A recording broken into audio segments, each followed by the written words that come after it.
like this with members from different heritages.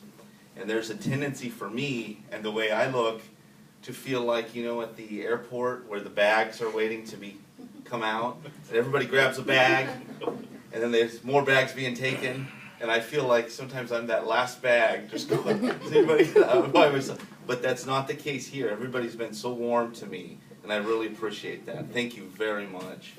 It's certainly an honor to be here. So what I want to talk about, as Meisoon kind of laid out, is just the overall legal framework in the U.S. and how that kind of applies. There tends to be, especially with the high-profile nature of what goes on when we see it on the news, particularly with the executive branch now, with Donald Trump and the Attorney General and everything you hear, there tends to be a lot of confusion around that. So I think before Meisoon gets started with the presentation, I think it would be helpful for all of us just to have kind of a review of the overall framework of the checks and balances in the U.S., how that works. Now, the Constitution itself, way back several hundred years ago, is where the U.S. gets this treasured system of checks and balances. The founders who set up the Constitution were afraid of abuses from political leaders. They had it before they started the country. They experienced abuses themselves. So what they would call the word tyranny. They were trying to protect against tyranny.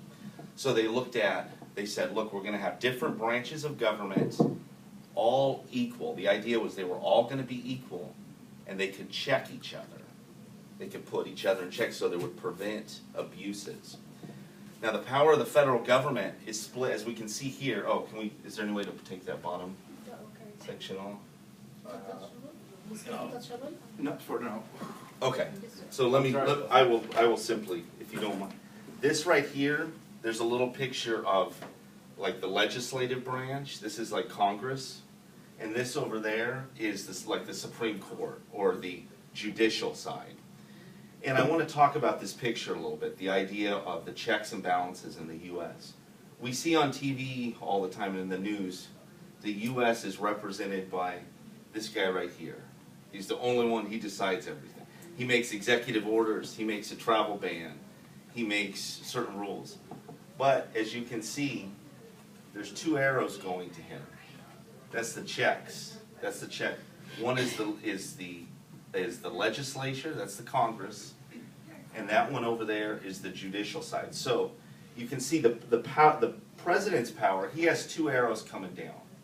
The president can appoint the judges to go to the circle over there that you can't see. He appoints the judges, but those judges that he appoints, they come in for life. They can't be, he doesn't have the ability to get rid of them once they're appointed. The only people who can get rid of those judges is the Congress.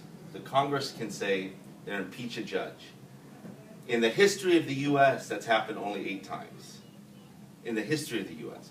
So once you're in power, any judge who's appointed, not necessarily by this man, it could be another president, once those judges have the power, they can make rules. They don't have to be afraid of the politics of the day. So he appoints them, but see the arrow going back to Trump? Those very people, and people appointed by Obama, people appointed by Bush, courts can declare president's acts unconstitutional. So on one hand, the president can appoint them, but they are for life. Only by Congress getting rid of them do they leave. Now, those judges who are there by life, they can declare anything the president says unconstitutional. So that's one check. On this side, the president can veto any law that Congress wants to pass. So here's Congress. It passes a law saying, I want to open all borders, whatever. The president can say, I don't like that. He can veto, whoever's in power, the president can stop it. But guess what? Guess what Congress can do back? See the arrow? The Congress controls the budget. That's the most important thing. If the president wants to do an executive order for a quick airstrike, military strike on anywhere in the world, Congress has controls the budget. They fund everything. So it's back and forth. And then you can see right here, there's two arrows going back, because these two, the legislature and the judicial side, they check each other. So the courts can declare at any time, the courts over there can declare that the